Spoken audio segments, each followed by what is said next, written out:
How exactly do you prepare your garden beds for new plantings? Yeah, so we use a pretty basic methodology, really, where main priority is avoid cultivation. So here we had a pea crop, which weeds and stuff are growing back. So we then, from that point, we basically start a in-situ composting process. So here you can see we've got black tarp on the ground. We put the black tarp on the ground and we run irrigation underneath the black tarp. That kills the weeds, so all these weeds die back and become effectively mulch.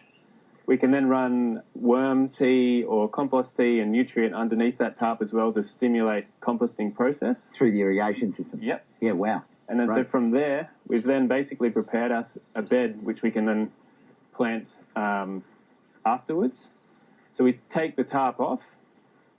All we really have to do is apply compost and broad fork to open it up, allow some oxygen in there and some water, and then we can plant again.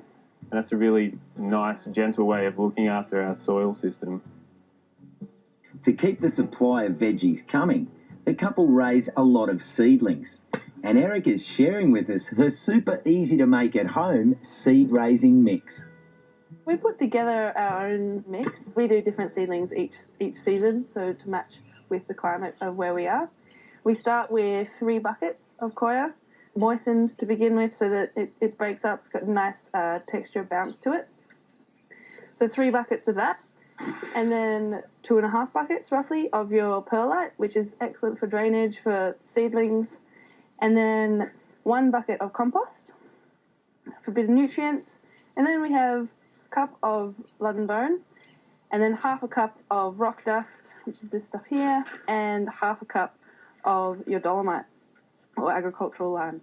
And this one here? Oh, this one. So this one we could also add maybe 1/2 cup to a cup of worm castings. Really beautiful, rich, pre-digested deliciousness, that is. That's it. Yeah, and then putting that all together sort of comes out a bit like this, nice and moist when it goes into the tray. And then we do a direct seed from that into the trays, and that's what we've seen here. So this has probably been growing for a couple of weeks. Yeah. Oh, look at all the roots coming out down the bottom. Yeah, perfect time for transplanting. So they're ready to go, aren't they? Yeah. Let's have a look. Oh,